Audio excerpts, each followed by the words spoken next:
I stood in Bryce's office, trying to process his words. Pack your things. Your position has been eliminated. The termination hit me like a physical shock, though I'd been expecting it for days. 1 week after Verity's funeral, and here I was, being fired. The timing wasn't coincidental. I kept my expression perfectly neutral, despite the storm raging inside.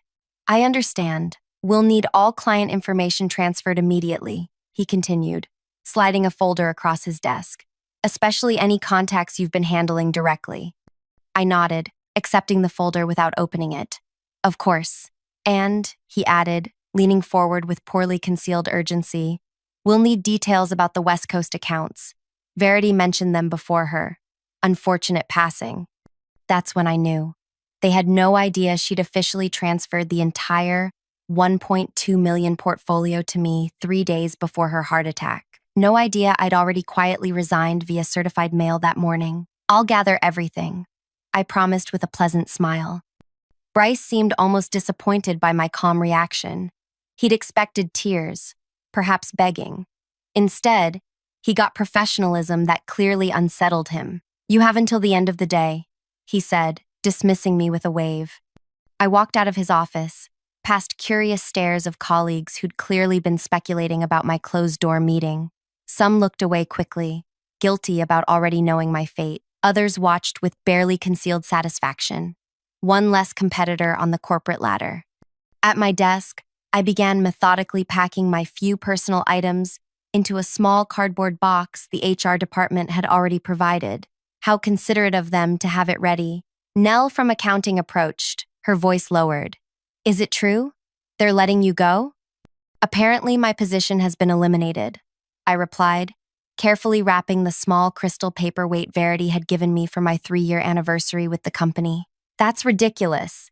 You brought in that huge Coastal Solutions account just last month. I shrugged.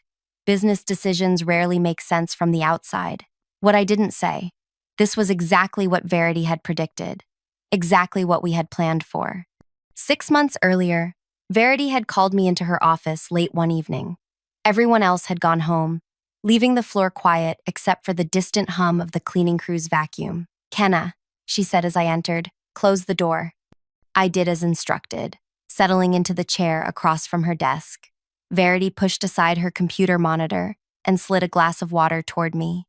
I've been watching you outperform everyone for 3 years, she said, her direct gaze as intense as ever. Yet they keep passing you over for promotion. I sipped the water silently. 5 years at the company, and despite bringing in more new business than anyone, I remained stuck while less qualified men climbed upward. The executive team has a particular vision, she continued, choosing her words carefully. And apparently, we don't fit it. What she didn't say, but we both understood. The all-male leadership team maintained their positions through an intricate network of favoritism. My boss had hit the glass ceiling so hard, she'd stopped trying to break through. I'm dying, she stated flatly. Cancer. 6 months, maybe less. I nearly choked on my water, setting the glass down with a shaking hand. When I'm gone, they'll carve up my client relationships like vultures. Unless, she outlined her plan, she would gradually introduce me to her most valuable clients, the West Coast portfolio worth $1.2 million in annual contracts. But officially, these meetings would appear as routine support work. They're watching the big accounts, she explained, not the scattered smaller ones that collectively matter most. For months, we worked together in plain sight. I met with creative entrepreneurs, boutique manufacturers, and innovative startups all along the coast. Verity introduced me as her right hand. The clients trusted her judgment. Meanwhile, at the office, the whispers began. Spending an awful lot of time with Verity, one colleague remarked loudly as I passed the break room. Probably fishing for that promotion, another responded with a snort. My immediate supervisor, Bryce, began requesting unusual reports, asking pointed questions about client meetings. I provided just enough information to satisfy without revealing our true activities. 2 weeks before she died, Verity finalized the paperwork. Legal transfer of client relationships, properly notarized. She even paid the transfer fees from her personal account. They'll come for you after I'm gone, she warned. Be ready. The day she died, I cried genuine tears. She'd become more than a mentor, but beneath my grief, her plan was already in motion. At her funeral, the executive team performed their sorrow beautifully. Bryce placed his hand on my shoulder, his touch uncomfortable and unwelcome. "Such a loss," he said. "We'll need to discuss transitioning her accounts soon." I nodded, eyes downcast. Whatever the company needs. That evening, I received a text from the CEO. "Meeting tomorrow. Bring complete client list." I stayed up all night preparing 2 sets of documents. One included every client except those in the West Coast portfolio. The other was my resignation letter, effective immediately. With 2 weeks' notice, I wouldn't be required to work. The CEO glanced at my incomplete list during our morning meeting. "Where are the West Coast accounts?" "I'm not familiar with those," I said, expression neutral. "She handled them personally." His face tightened. "Search her files. We need those clients." For a week, I pretended to search while secretly meeting with my inherited clients. Every evening, Bryce would demand updates. Every morning, I'd report finding nothing. The company grew desperate. The quarterly projections looked bleak without those accounts. The executive team huddled in closed-door meetings. Then came my termination. Bryce barely contained his satisfaction, assuming I'd be devastated. Now, as I placed the last of my belongings in the box, Nell touched my arm. "What will you do now?" I smiled. "I have some ideas. If you're enjoying this story so far and want to know what happens next, hit that like button and subscribe to the channel. I promise Kenna's journey is just getting started, and you won't want to miss what's coming next. Drop a comment with what you think she should do after being fired like this. My name is Kenna Ellis, and until today, I was a senior account manager at one of the most prestigious firms in the city. Not the most glamorous title, but I made it work. I'm 32, single by choice, and determined in ways that often made my colleagues uncomfortable. Growing up in a small coastal town taught me patience. Watching my mother run a small shop while raising 2 kids alone taught me resourcefulness. 4 years at State College on scholarships taught me perseverance. And 5 years at this company taught me that playing by the rules was a luxury reserved for those who made them. Verity recognized that in me from the beginning. While other executives saw a quiet worker who followed directions, she saw the calculations behind my eyes. The first time she called me into her office, I thought I was being reprimanded. Instead, she asked what I thought about a proposal the team had celebrated that morning. "It's fundamentally flawed," I said, surprised by my own honesty. Instead of being offended, she smiled. "Explain." I outlined 3 critical weaknesses in the proposal that everyone else had missed. When I finished, she nodded once. "Tomorrow you'll join me in the client meeting. Say exactly what you just told me. But no buts. The client deserves honest expertise. That's what we're paid for." The next day, the client thanked us for our candor and signed a larger contract than originally proposed, specifically requesting that I be involved in implementation. That was the beginning of our working relationship. Verity became my mentor, though neither of us ever used that term.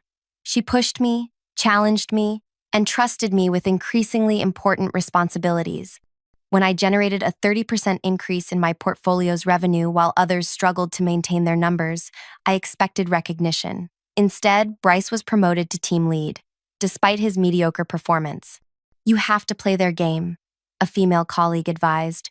"Laugh at their jokes, join their happy hours, make them comfortable." I tried, briefly.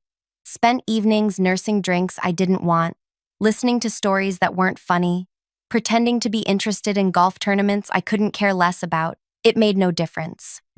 When the next promotion went to Quinn, who'd been with the company half as long as me, Verity called me into her office again. "Stop trying to be one of them," she said.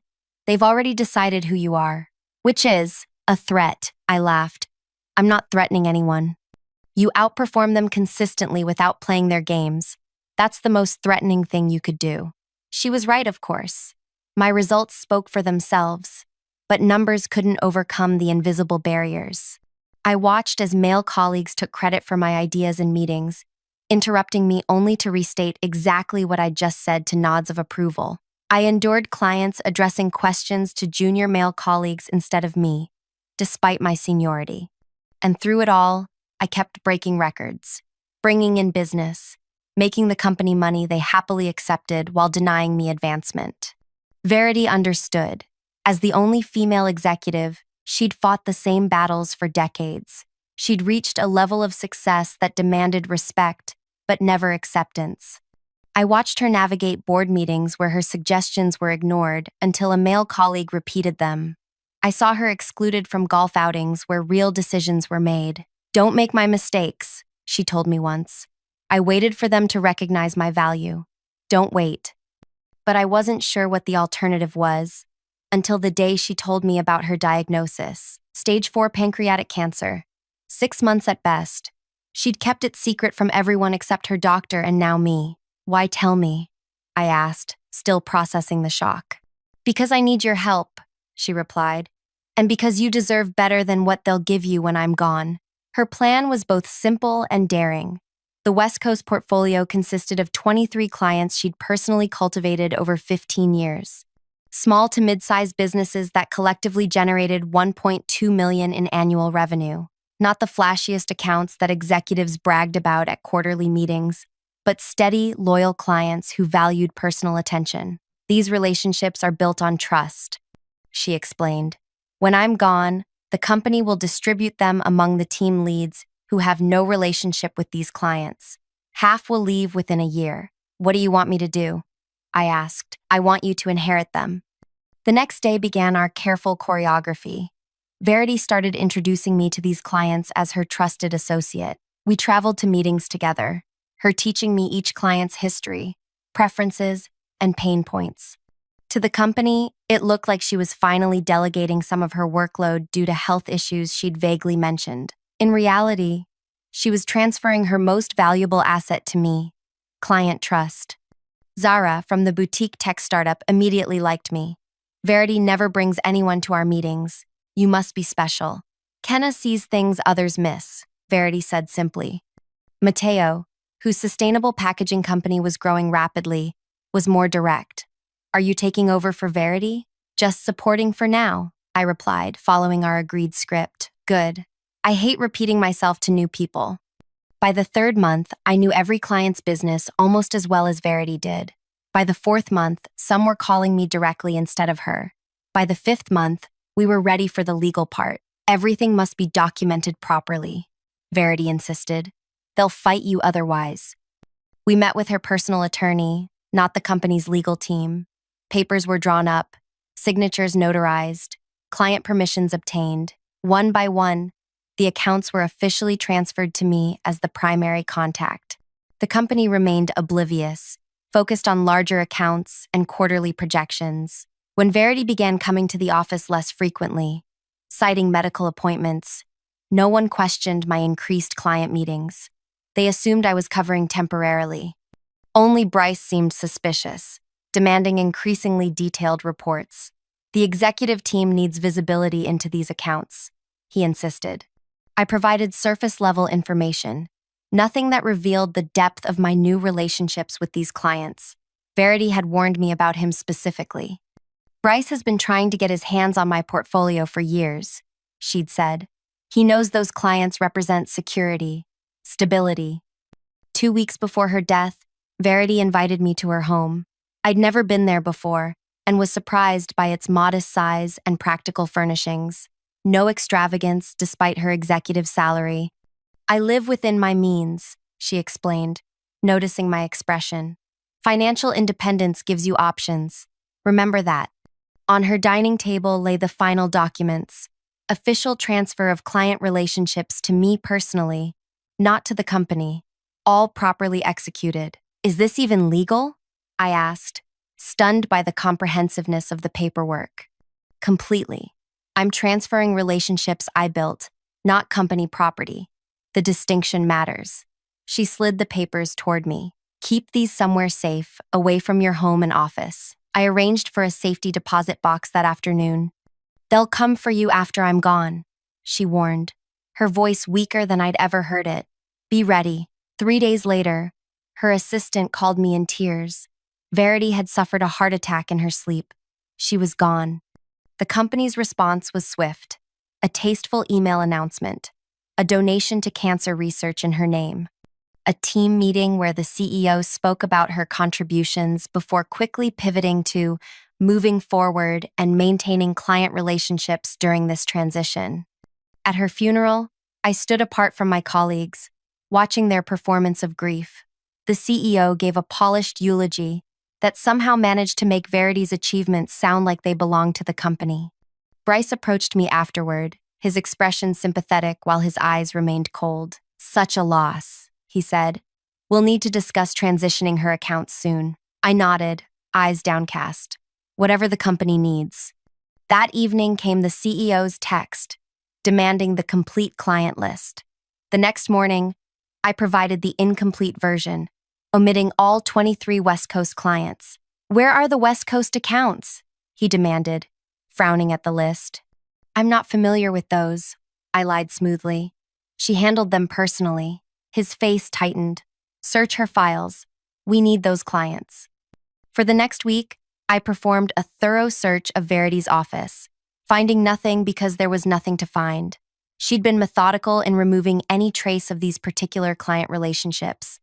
Meanwhile, I used my lunch breaks and evenings to meet with my new clients, reassuring them during this transition.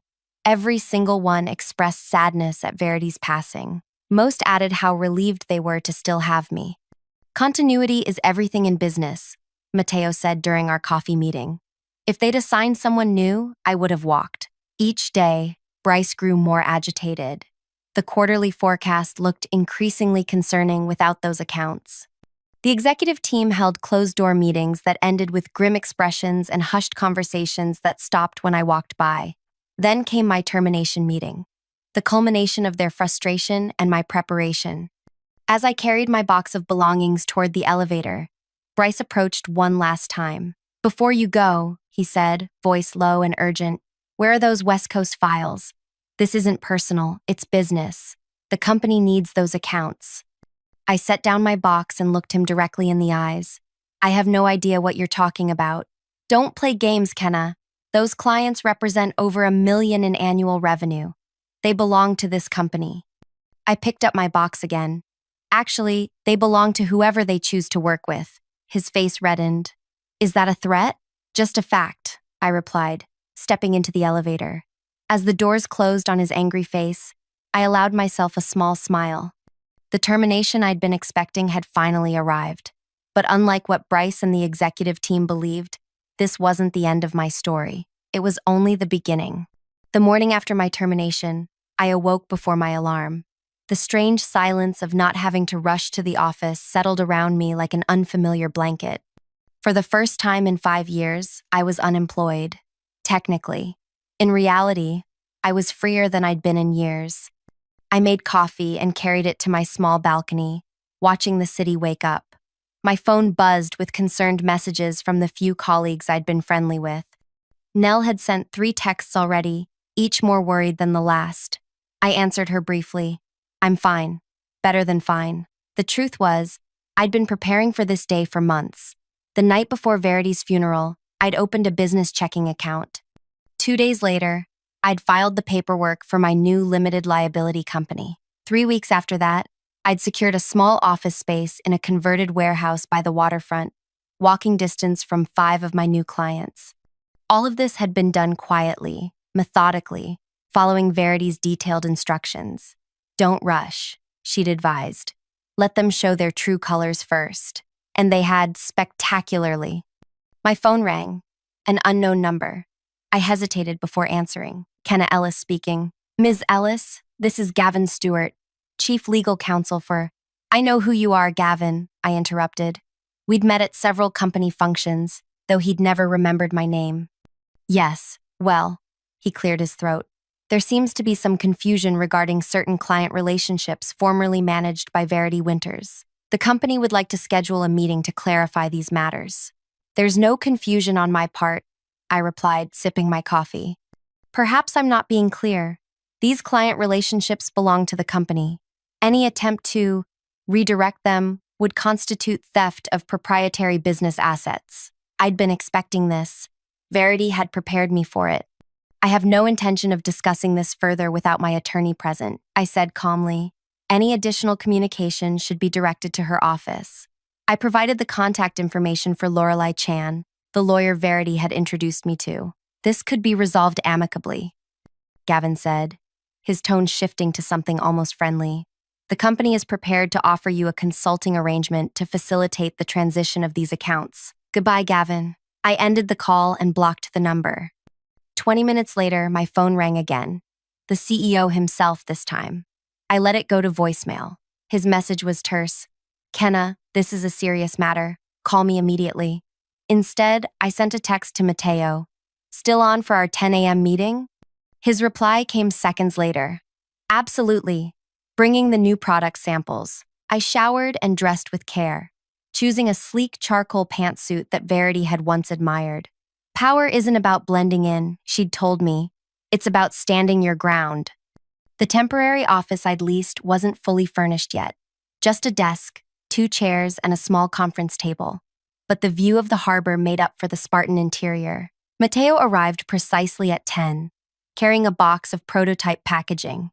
Nice place, he said, glancing around. Bit empty, though. For now, I replied. I'm starting small. Mateo set his samples on the conference table. Got a call from your old company this morning. Some guy named Bryce. My pulse quickened. What did he want? To schedule an urgent meeting about our account. Said there'd been a restructuring and he'd be taking over. Mateo shrugged. I told him we're happy with our current arrangement. And what did he say to that? He said there must be some misunderstanding. That all client contracts are with the company, not individual representatives. Mateo laughed. I told him to check his paperwork again. I smiled, feeling a wave of validation. And did he? Must have. He got very quiet, then said he'd have to get back to me. Mateo opened his sample box. Enough about that. Let me show you what we've been working on. By noon, I'd confirmed meetings with 5 more clients for the following day. By 3, I'd received emails from 7 others, all reporting similar calls from either Bryce or another executive at my former company. At 4, Lorelei called. They're threatening legal action, she said without preamble, claiming breach of contract, client poaching, and misappropriation of trade secrets. Exactly as Verity predicted, I replied. Yes, and exactly as we prepared for. I've reviewed all the documentation again. The client transfers were executed properly, with full disclosure to and consent from each client. You never signed a non-compete clause, and there are no trade secrets involved since all client information was either publicly available or provided directly by the clients themselves. So, we're on solid ground? Absolutely. But they don't know that yet. They're bluffing, hoping you'll panic. What's our next move? Let them bluster. I've requested all relevant documentation from their legal team. That will buy us some time while they scramble to find paperwork that doesn't exist. After hanging up, I crossed to the window, watching boats navigate the harbor. Verity had loved this view. When we'd looked at this office space together, just weeks before her death, she'd stood in this exact spot. Remember, Kenna, she'd said, when they realize what's happening, they'll try to intimidate you first. When that fails, they'll try to buy you. And when that fails, she'd turn to me, her face gaunt, but her eyes still fierce. That's when they'll show you exactly who they are. My phone buzzed with a text from an unfamiliar number. Kenna, it's Quinn. Can we talk? Not company business. Just talk. Quinn, the one who'd gotten the promotion I deserved. We'd never been close, but he'd always been less overtly political than the others. Still, I hesitated before replying. When and where? His response came quickly. Tonight? That cafe near your old apartment? I frowned. How did he know where I used to live? I'd moved 6 months ago and had never mentioned my new address at work. The Copper Kettle at 7, I replied, naming a cafe in a busy shopping district instead. I arrived early, choosing a table with a clear view of both the entrance and the back exit. Quinn walked in at exactly 7, scanning the room until he spotted me. He looked tired, the usual confidence in his stride missing. Thanks for meeting me, he said, sliding into the chair opposite mine. What's this about, Quinn? He ordered coffee before speaking again. Things are crazy at the office. The executive team is in complete meltdown mode, and that concerns me how? They're saying you stole clients, that you and Verity conspired to defraud the company. He leaned forward. They're building a case against you. There is no case. They've pulled 5 years of emails, looking for evidence. They're interviewing everyone who worked with you, asking if you ever discussed taking clients. I kept my expression neutral. Again, why should I care? Quinn sighed. Look, I know we weren't friends, but what they're doing, it's not right. They're trying to destroy you professionally. Why are you telling me this? He stared into his coffee for a long moment. Because Verity once did something similar for me, warned me when they were setting me up to fail. This was unexpected. Quinn had always seemed like one of them. Ambitious, political, willing to play the game. I owe her, he continued. And by extension, you. What exactly are they planning? They're contacting every client, claiming you misrepresented your authority to transfer the accounts. They're offering steep discounts to maintain relationships. And they're preparing to send cease and desist letters to all 23 businesses. I nodded slowly. Anything else? They've frozen Verity's final compensation package, claiming evidence of misconduct. They're using it as leverage with her family. This sent a surge of anger through me. Verity's sister had 2 children in college. That money was meant for them. Thank you for telling me, I said finally. Quinn hesitated. There's one more thing. They've offered me a bonus, a significant one, to provide evidence against you. And will you? There isn't any evidence to provide. He stood to leave. I never saw this meeting happening. Neither did you. After he left, I sat alone, processing this new information. They were more desperate than I'd anticipated. Targeting Verity's family crossed a line I hadn't expected even them to cross. I called Lorelei again. They're freezing Verity's final compensation, I said when she answered. I just heard from her sister's attorney, Lorelei confirmed. They're claiming evidence of breach of fiduciary duty. Can they do that? They can try. It won't hold up, but it could tie up the funds for months.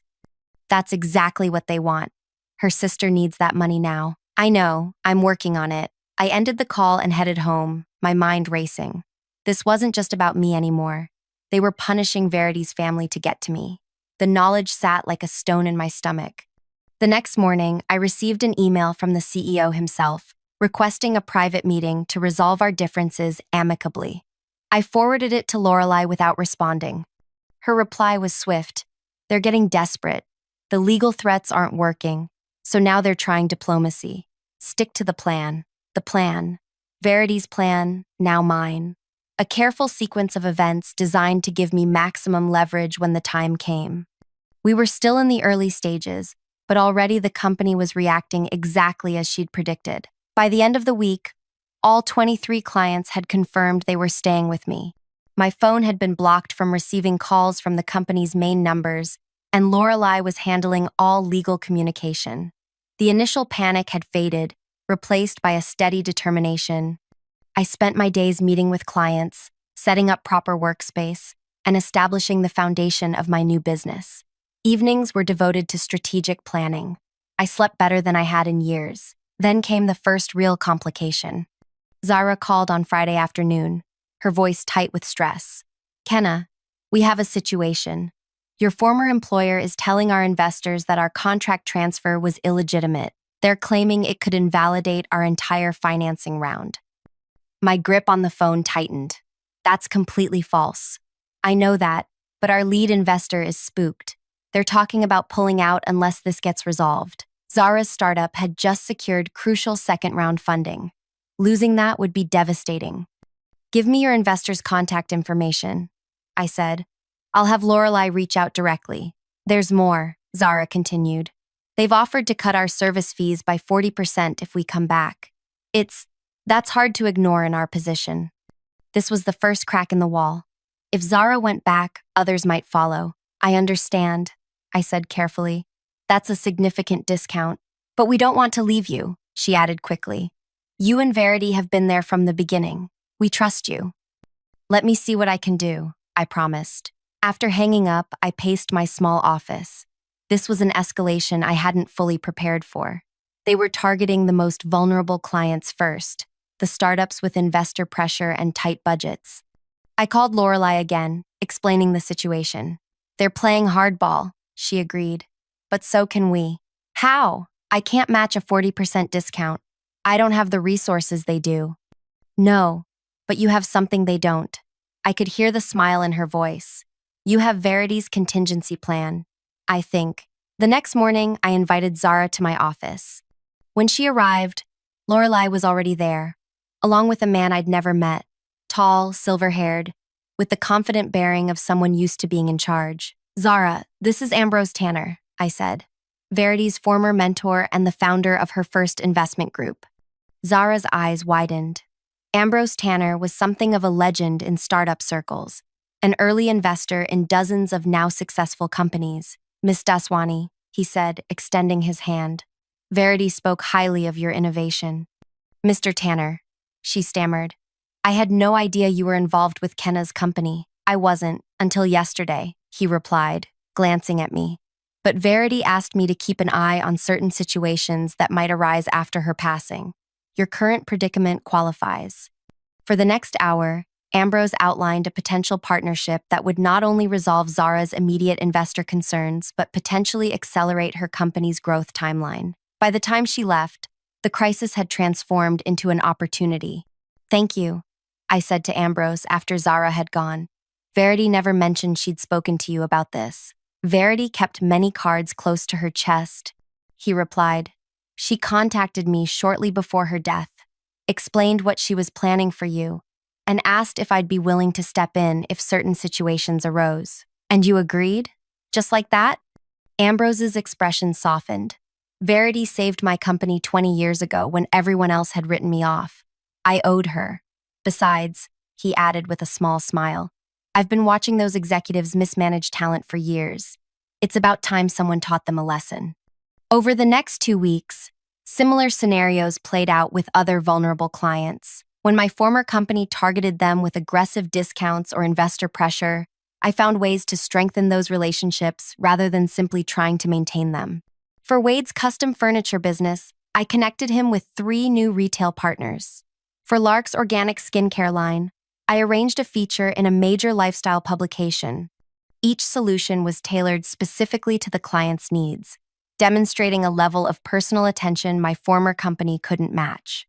The executive team's tactics grew increasingly desperate. They attempted to contact my clients outside of business hours. They spread rumors about my company's financial stability. They even sent a junior account manager to stand outside my office building, intercepting clients as they arrived for meetings. Through it all, I maintained the calm demeanor Verity had modeled. Never let them see you sweat, she'd advised. The moment you react emotionally, they believe they've won. 3 weeks after my termination, I received another email from the CEO, marked urgent and confidential. This has gone far enough. It read, we're prepared to offer you a partnership position with full executive privileges if you return the West Coast accounts to company management. This offer expires in 48 hours. I forwarded it to Lorelei with a single question. Time? Her response was equally brief. Almost. That evening, I spread all my documentation across my dining table. Client contracts, transfer agreements, email correspondences, meeting notes. Everything meticulously organized and preserved. 5 months of careful preparation leading to this moment. My phone rang. Bryce's number. I answered out of curiosity. The CEO's offer is genuine, he said without greeting. Full partnership. Corner office. Executive compensation package. Sounds generous, I replied. It's more than generous, it's unprecedented. And what would my role be in this partnership? He hesitated. Strategic client management, meaning I'd bring back the West Coast accounts but wouldn't actually manage them. Details would be negotiated, of course. Of course, I echoed. And you? What's your role in this arrangement? Another hesitation. I've been asked to facilitate the transition, meaning you've been told to get me to agree at any cost. Because the quarterly numbers are due next week, and the executive team is panicking. The silence confirmed my assessment. The offer expires tomorrow, he finally said. I suggest you consider it carefully. I always do. After hanging up, I sent a message to Lorelei. They've offered partnership. Getting desperate. Her reply came immediately. Perfect. Exactly on schedule. Meet tomorrow, 9 a.m. Bring everything. The next morning, I arrived at Lorelai's office carrying a briefcase full of documents. She was waiting with a colleague I hadn't met before, a serious-looking woman introduced simply as Diane from the Financial Crimes Unit. My heart raced as I realized what was happening. This was the moment Verity had been building toward all along. Not just a plan for me to take clients and start my own business, but something much bigger. Ms. Ellis, Diane said, I understand you have information regarding potential financial irregularities at your former company. I looked at Lorelai, who nodded encouragingly. Yes, I replied, opening my briefcase. I believe I do. The documents I placed on the table represented only a fraction of what Verity had compiled over 15 years. Evidence of systematic financial manipulation that went far beyond simple accounting tricks. Creative revenue recognition, hidden expenses, artificially inflated client contracts, a pattern of deception designed to boost executive bonuses while misleading shareholders. Verity discovered these discrepancies 3 years ago, I explained. She began documenting everything, building a case methodically. Why didn't she report it immediately? Diane asked. She tried, internally first, following proper channels. When that failed, she approached a board member, confidentially. 2 weeks later, her department's budget was cut by 30%, and 3 of her staff were let go. Diane examined the documents carefully. And she shared all this with you? Not until she knew she was dying. She needed someone to continue what she'd started. The client transfers, Lorelai added. They weren't just about helping Kenna start her own business. They were about protecting these clients from what's coming. And what exactly is coming? Diane asked. I pulled out the final document, a detailed analysis showing the company had been systematically overcharging clients while under-delivering services, using complex contract language to disguise the practice. When this becomes public, I said quietly, the company's reputation will be destroyed. Verity wanted her clients protected before that happened. Diane gathered the documents carefully. This will take time to verify. Of course, I agreed. Verity understood that too. That's why she was so methodical in her documentation. As Diane left with the evidence, Lorelai turned to me with an approving nod. You've done exactly what Verity hoped you would. Maintained your composure, followed the plan, and delivered the final piece exactly when needed. So what happens now? I asked. Now we wait, but not for long. I left Lorelai's office feeling lighter somehow, as if a weight I'd been carrying had finally been set down.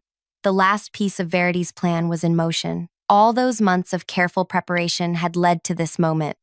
My phone buzzed with a text from the CEO. Offer expires at 5 p.m. today. Last chance. I didn't bother responding. There was nothing left to say. Instead, I headed to my office by the water, where 3 client meetings were scheduled for the afternoon. Life would go on, business would continue, regardless of what happened next. As I unlocked the office door, my phone rang again. An unknown number. I almost didn't answer, assuming it was someone else from the company making a last-ditch effort. But something made me accept the call. Kenna Ellis speaking. Ms. Ellis. The voice was unfamiliar, authoritative.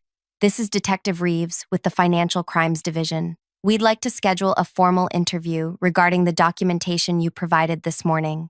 I closed my eyes, a mix of emotions washing over me. Of course, whatever you need. And Ms. Ellis, you might want to turn on the financial news. I hung up, my fingers trembling slightly as I pulled up the financial news on my tablet. The headline instantly made my breath catch. Breaking. Securities investigation launched against major consulting firm amid fraud allegations. The accompanying article mentioned whistleblower documentation and systematic financial irregularities. The company's stock had already dropped 8% in pre-market trading. My phone immediately began buzzing with notifications. Clients texting to confirm their meetings were still on, Nell asking if I'd seen the news, and a final message from the CEO. What have you done? I set the tablet down and took a deep breath. This was the culmination of Verity's plan. Not just client transfers and my new business, but justice. The kind that couldn't be negotiated away or buried under legal threats. As the morning progressed, the news grew more detailed. Trading of the company's stock was temporarily halted after it plunged 20%, Financial analysts were dissecting the allegations. Former clients were being interviewed about their experiences. By noon, the first executives were being photographed leaving the building with security escorts. By 2, the board had announced an emergency meeting. By 4, Bryce and 3 others had been placed on administrative leave pending investigation. Through it all, I conducted my client meetings as scheduled, though everyone wanted to discuss the breaking news. Did you know?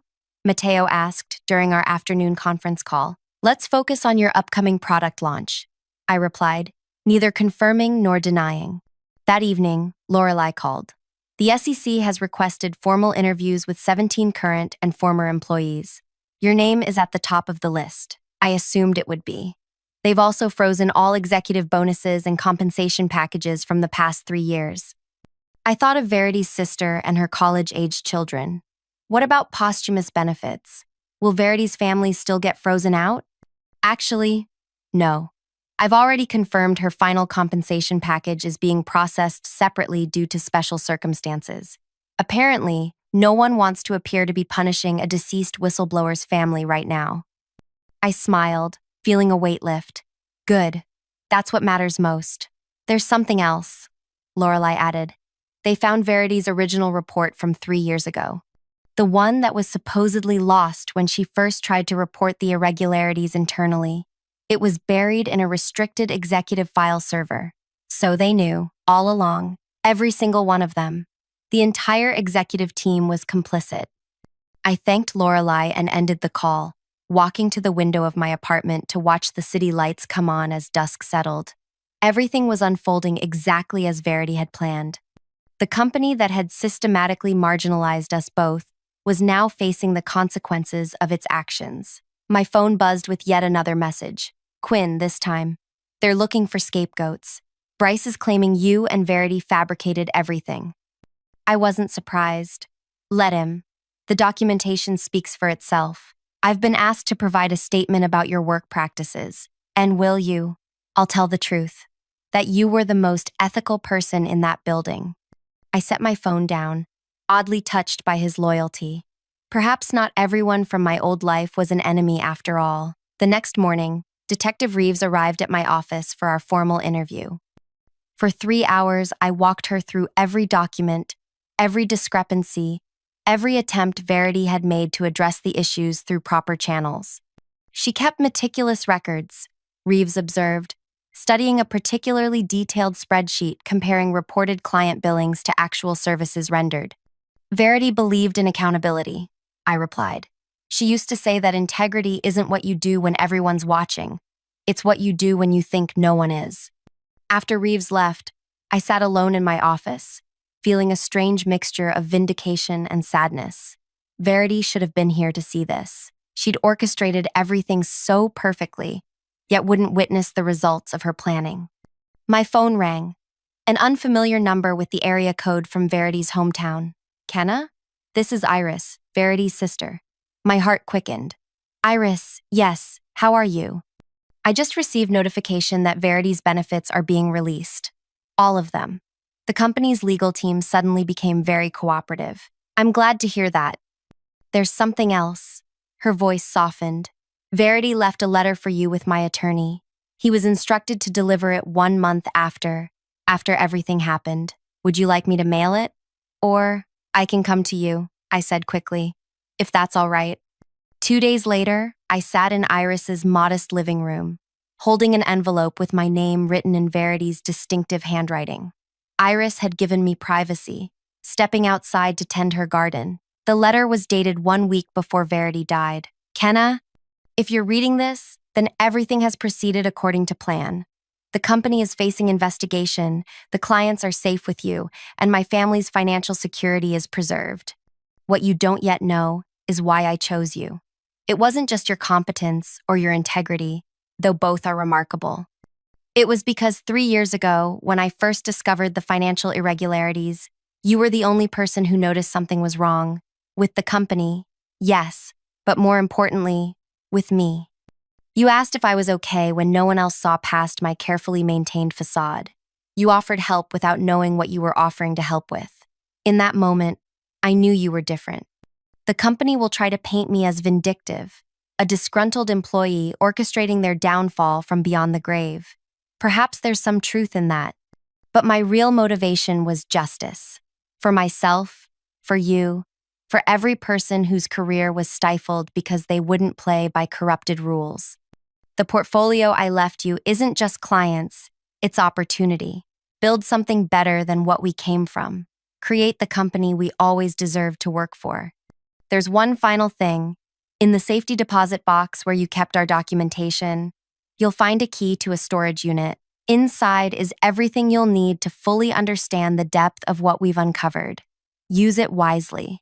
With respect and confidence, Verity. I folded the letter carefully, tears blurring my vision. Even now, months after her death, Verity was still guiding me, still offering wisdom from beyond. The next morning, I visited the storage unit. Inside was a single filing cabinet containing detailed dossiers on every executive at the company, their financial dealings, their decision histories, their vulnerabilities. Information gathered meticulously over 15 years.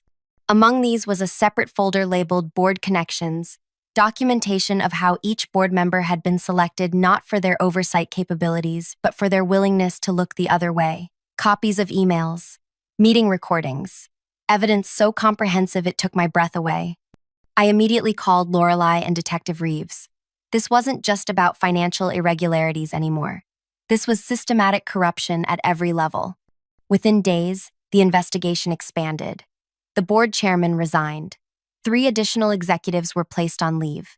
The company's stock continued its downward spiral. Through it all, my business grew steadily. The clients who had trusted Verity, and now trusted me, remained loyal. Word spread about a new consulting firm that prioritized ethical practices and client success above all else. 6 months after my termination, I leased a larger office space in the same waterfront building. My team had grown to include 5 full-time employees, including Nell, who had resigned from our former company the day after the investigation became public. On the morning we moved into the new space, a package arrived. A framed photograph of Verity standing on the beach near her hometown, looking out at the horizon with characteristic determination. A note from Iris accompanied it. She'd want this in your new office. I hung it in the reception area, directly across from the entrance where every visitor would see it. Beneath it, I placed a small plaque with the words that had guided me through the past year. Success isn't climbing their ladder, it's building your own. That afternoon, I received an unexpected visitor. Quinn, looking uncomfortable in the unfamiliar surroundings. Nice place, he said, glancing around. Very different from the old office. That's the point, I replied. What brings you here? I've been offered a position at what's left of the company. There were structuring after the investigation. Congratulations? He shook his head. I turned it down. It doesn't feel right, being rewarded for surviving the purge when I was part of the system that enabled everything. I studied him, seeing genuine regret in his expression. So what will you do? I don't know. Start over somewhere. Try to do better. I considered him for a long moment. We have an opening, junior position, less money than you're used to, but it's honest work. His surprise was evident. You'd hire me? After everything? Verity believed in second chances, and you did warn me when you didn't have to. The following week, our team gathered for the official opening of the expanded office. Clients, friends, even some former colleagues who had reached out after leaving the old company. Iris came with her children, visibly moved by the photograph of her sister, prominently displayed. As I looked around at what we had built, not just a business, but a community founded on the principles Verity had valued, I felt her presence as strongly as if she were standing beside me. The investigation continued to unfold, revealing deeper layers of misconduct than even Verity had documented. The company that had once seemed invincible was fighting for survival, its reputation in tatters, its leadership disbanded. But that wasn't my concern anymore. My focus was on building something new, something better, not revenge for its own sake, but justice that created opportunity for growth. In the end, the most powerful revenge wasn't destroying what had hurt us. It was creating something so much better that the comparison itself became a judgment. Verity had known that all along, and now, so did I. If you've made it to the end of this story, I hope it resonated with you in some way. Maybe you've faced similar challenges in your career, or perhaps you've witnessed the kind of systematic problems Kenna and Verity confronted. If this story touched you, please hit that like button and subscribe for more content like this. I'd love to hear your thoughts in the comments below. Have you ever had to stand up against workplace injustice? Or have you been lucky enough to have a mentor like Verity in your professional life? Your experiences matter, and sharing them helps build the kind of supportive community we all deserve. Thanks for listening.